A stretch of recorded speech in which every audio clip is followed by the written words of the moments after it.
Olá pessoal, tudo bem? Eu sou o Samuel, estou no curso de licenciatura em História aqui no IF de Minas Campos Inconfidentes, sou bolsista do PIBID e hoje aqui nessa aula eu vou falar com vocês um pouco sobre o escravismo no sul de Minas Gerais. Vocês estudaram no contexto geral da escravidão no Brasil na semana 2 do PT1 com a professora de vocês e eu proponho através dessa aula trazer mais perto da nossa realidade este triste capítulo da história do Brasil, né? Só para a gente recapitular bem geral, bem rapidão, né, sobre a escravidão. A escravidão dos africanos no Brasil durou mais de 300 anos, 3 séculos, né? Ela se iniciou aproximadamente em 1550 e teve seu fim finalmente no tardio 13 de maio de 1888. O Brasil foi um dos últimos países, né, a abolir a escravidão. Ao total, foram trazidos mais de 4,8 milhões de africanos pelo tráfico negreiro, né? O tráfico negreiro está representado aqui nessa imagem à nossa esquerda. E ao longo dos séculos, foram acorrentados, açoitados, mortos desumanamente e retirados de seus laços familiares e culturais. Por fim, chegavam a trabalhar cerca de 20 horas por dia e dormiam e comiam em situações totalmente subhumanas. E o nosso sul de Minas, né? O nosso sul de Minas iniciou o seu povoamento no século XVIII com bandeirantes e no XIX com a chegada de imigrantes, né? A primeira cidade, a mais antiga da região, foi a cidade de Campanha, né? A região, a maior do estado, é formada por 148 cidades, agrupadas em 10 microrregiões, né? As 10 microrregiões estão aqui ilustradas nesse mapa, né? Nós moramos aqui na microrregião de Pouso Alegre. E essas 10 microrregiões, seu clima é ameno, grandes altitudes, né, serras e picos, e economia é agrícola, principalmente café, fumo, né, com o surgimento de indústrias tecnológicas, principalmente onde a rodovia Fernão Dias perspassa. E a população total é aproximadamente quase 2,5 milhões de habitantes. Minha aula se baseia nesse livro, né, do professor Isaías Pascoal. O professor Isaías Pascoal, ele foi professor de História aqui no campus Inconfidentes. Atualmente ele trabalha lá no campus Pouso Alegre, né? E ele escreveu este livro, né, O Escravismo no Sul de Minas, Apogeu e Crise. Foi a editora do próprio instituto que lançou e ele publicou esse livro em 2015. Aqui eu vou trabalhar de uma maneira bem rápida e sucinta 2 subtítulos que esse autor trabalha, trazendo aqui para a nossa região. Depois vou trazer 2 trechos, né, também que reiteram essa busca pela liberdade. E por fim, vou tentar trazer uma reflexão, né, sobre a maldita herança do sistema escravista geral, né, para todo o nosso Brasil. O primeiro subtítulo que eu vou aqui explicar para vocês é sobre a sociedade e economia do sul de Minas no século XIX, né? O século XIX, lá os anos 1800, né?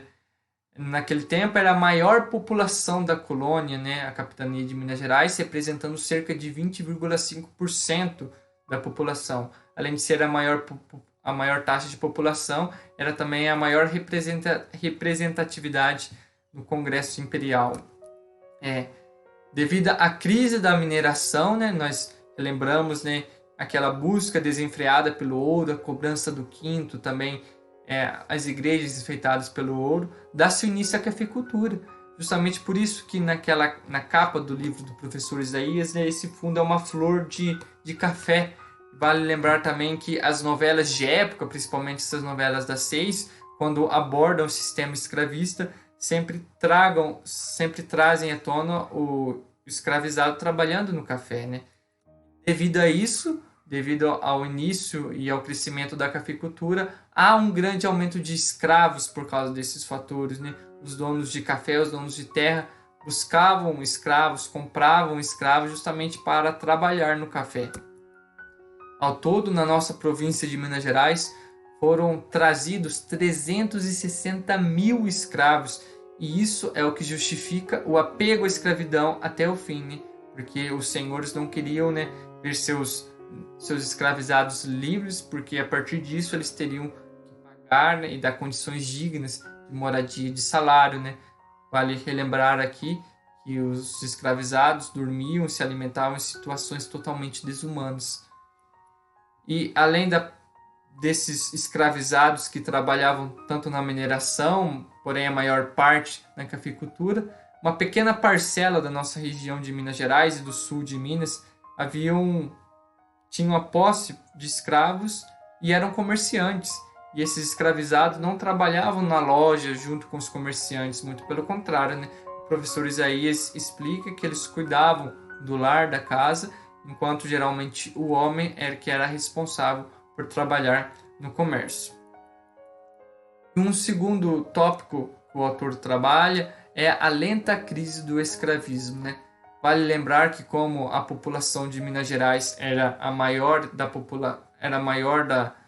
de todo o Brasil e justamente a sua representatividade política também era maior, houve essa forte manutenção de Estado e proprietário, né, que estavam unidos para manter o sistema escravista. A lei que marca o início, né, da proteção do Estado para com o escravizado, ainda de uma maneira muito teórica, que é a Lei Eusébio de Queiroz, que proibia, né, o tráfico negreiro, pelo menos legalmente. Essa lei durou no Congresso mais de 20 anos, o que mostra que o Estado estava unido somente nos interesses dos proprietários, dos donos de terra, né? Haja vista que o Brasil era um país totalmente agrícola, ainda é hoje, imagine-se então no século XIX. E com essa lei Eusébio de Queiroz, dá-se o início à crise do escravismo. É claro que houve uma influência muito forte de países estrangeiros, principalmente da Inglaterra, né, que foi o primeiro país das nações amigas do Brasil a abolir a escravidão. Porém, essa lei Eusébio de Queiroz, ela alavancou uma série de feitos e de progressos, de levantamento, né, de conscientização da população sobre os malefícios do sistema escravista no Brasil. Uma segunda lei também que ajudou a fortalecer essa crise do escravismo é a proibição de açoites em 1861. Mesmo que, infelizmente, essa lei seja sancionada apenas 11 anos depois, ela proibiu que proprietários, seus funcionários, açoitassem os escravos, seja na área particular ou em praças públicas. Vários escravos eram açoitados à praça pública, né? Amarravam eles lá no tronco, e alguns eram açoitados até a morte. Os que assim faziam em praças públicas era para gerar um medo nos escravos e não permitir com que eles se levantem contra os seus senhores ou contra o atual sistema escravista. E uma terceira lei que também alavancou essa crise do escravismo é a lei do ventre livre, que foi sancionada 10 anos após a segunda lei, né, em 1871. É triste a gente saber que essa lei do ventre livre aconteceu justamente porque várias mulheres escravizadas acabavam matando seus filhos quando eles nasciam, porque elas não queriam que eles sofressem o jugo do chicote e da corrente. Então essa lei do ventre livre tornava todo filho de mulher escravizada livre, né? Então ele podia viver tranquilamente. Isso, querendo ou não, para a mãe era um grande alívio. E além dessas 3 leis, né, que foram o pilar da crise do escravismo, né, foram um tripé, podemos dizer, um grande fator que possibilitou essa conscientização geral, né, de que o sistema escravista era maléfico, era atrasado para o Brasil, foram os jornais. Os jornais, através de seus escritos, de suas crônicas, principalmente escritores liberais, né, conscientizavam toda a população letrada de que a escravidão no Brasil não trazia nenhum resultado, tanto na economia quanto na cultura, enfim, que era algo ultrapassado e que se devia buscar a emancipação, a igualdade, né?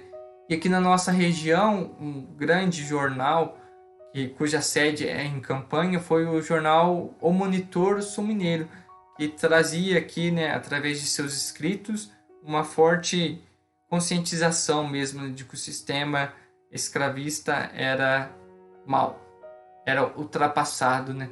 Devia se buscar por igualdade. O Estado tem o direito de proteger essas pessoas que estão em situação de escravidão. Então, esses foram os 2 subtítulos que o autor trabalha, aqui mais afunilando para a nossa região. E além disso também, que ajudou a liberdade, buscar a liberdade da escravidão, foi que lá na página 105, como nós podemos notar, que a partir do momento em que o movimento abolicionista avançou, as notícias se tornaram mais frequentes, com matérias que versavam sobre escravidão e sobre o malefício que ela causava à nação, como eu já mencionei anteriormente. E além disso, na página 107, o que ajudou também a derrubar esse sistema escravista, principalmente no interior, como também a conscientizar toda a população, foi que no interior advogados, juízes, jornalistas, setores de ponta na luta pelo fim da escravidão eram a expressão da lenta erosão do conluio de forças sociais e políticas que manteve por tanto tempo a reprodução das formas escravistas. Nós podemos notar que pessoas com notório conhecimento, com curso superior, também estavam na linha de frente no combate e na conscientização, de que a escravidão precisava se findar. E vale lembrar também que nas câmaras municipais, como acontece em Pouso Alegre, que o autor escreve em sua obra, vários proprietários começavam a dar a liberdade aos seus escravizados, e isso ganhava destaque nas principais manchetes dos jornais. Obviamente, muitos advogados, juízes e jornalistas foram assassinados, mas isso não foi um empecilho para aqueles que lutavam pelo fim da triste escravidão. Mais do que isso também, além da força desses advogados, além daquelas 3 leis que ajudaram a colocar fim no sistema escravista, nós temos a criação de clubes e livros de ouro. O que seria esse clubes e livros de ouro? Era um movimento de pessoas abolicionistas que tentavam juntar fundos financeiros para realmente comprar a carta de liberdade pelas pessoas que eram escravas. Aqui na nossa região do sul de Minas, esses clubes e livros de ouro teve primeiramente em Pouso Alegre, depois se espalhou nas cidades de Campanha, Camanducaí, Itajubá, Santa Rita e São Gonçalo do Sapucaí, aquela região mais para o extremo sul. Então, esses fatores, tanto a legislação, quanto os jornais, os advogados, as pessoas com curso superior e esses movimentos de pessoas que lutavam pelo fim da escravidão, juntos eles conseguiram derrubar até que, em 13 de maio de 1888, a princesa Isabel finalmente dá a liberdade a todos os que se encontravam em situação de escravidão. Porém, essa liberdade da princesa Isabel ainda que benéfica, graças a Deus, trouxe e destacou um outro problema, que é que o autor traz na introdução do seu livro na página 17. Eu gostaria de que cada um refletisse que a abolição da escravidão nada teria feito para reverter a situação do ex-escravo e das vítimas que ela produziu, onde as dificuldades para a integração do negro na sociedade de classes. O que o autor está dizendo aqui que eu gostaria de refletir, que assim que os escravizados foram libertados legalmente, eles não possuíam um lugar para morar, não tinham moradia, sofriam racismo e preconceito.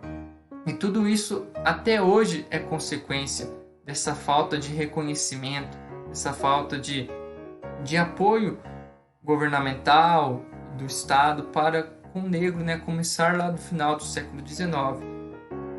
Nós podemos pensar que se a princesa Isabel tivesse dado algum tipo de auxílio e ajuda para os negros, com certeza esse abismo entre negros e brancos, que perdura até hoje, como nós veremos no próximo slide, teria diminuído drasticamente. Vale lembrar que mesmo o Brasil sendo um dos países onde existe maior miscigenados, o racismo e preconceito, principalmente para com o negro, é muito grande. E o que nós então temos de nos conscientizarmos? Primeiramente, é lutar contra todo tipo de racismo, a começar pelas fortes piadas que perduram nas nossas conversas com nossos amigos, conhecidos, familiares. Tudo isso, mesmo de uma maneira implícita, sustenta esse forte racismo que ainda hoje assola o território brasileiro.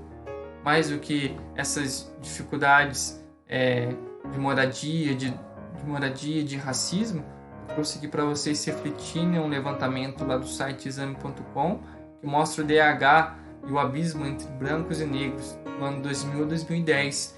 Nós podemos perceber tanto na educação quanto na longevidade, na renda, que os brancos possuem um maior número em comparação com os negros. E isso justamente é o que? É resultado do racismo, do preconceito, do sentimento de superioridade dos brancos. E o que nós temos que fazer para combater isso? Quando digo combater isso, não é sair por aí falando para todo mundo, mas primeiramente nos conscientizarmos de que todos somos iguais, tanto perante a lei quanto perante a Deus, para quem tem religião. Aqui no nosso Brasil, o artigo 5º da Constituição garante isso, todos são iguais. E se há essa diferença, é preciso com que nós, enquanto futuros cidadãos, que nós estamos mudando, nós estamos formando já na segunda fase do ensino fundamental, nós temos de combater toda ideia racista, toda ideia preconceituosa e, dentro de nossas possibilidades, conscientizar os que estão ao nosso redor, justamente para que, desse modo, nesse século XXI, a escravidão não seja uma escravidão de piadas, uma escravidão de racismo, uma escravidão de sentimento de superioridade, mas realmente a gente possa buscar por essa igualdade. É isso que eu quero trazer para vocês. Se vocês ficaram com alguma dúvida, podem me mandar, me escrever, não tem problema, estou aqui justamente para isso. Eu agradeço a oportunidade, espero que vocês tenham compreendido tanto essa situação do escravizado no sul de Minas, quanto os malefícios, do negro, cuja maldita herança a escravidão nos deixou. Muito obrigado.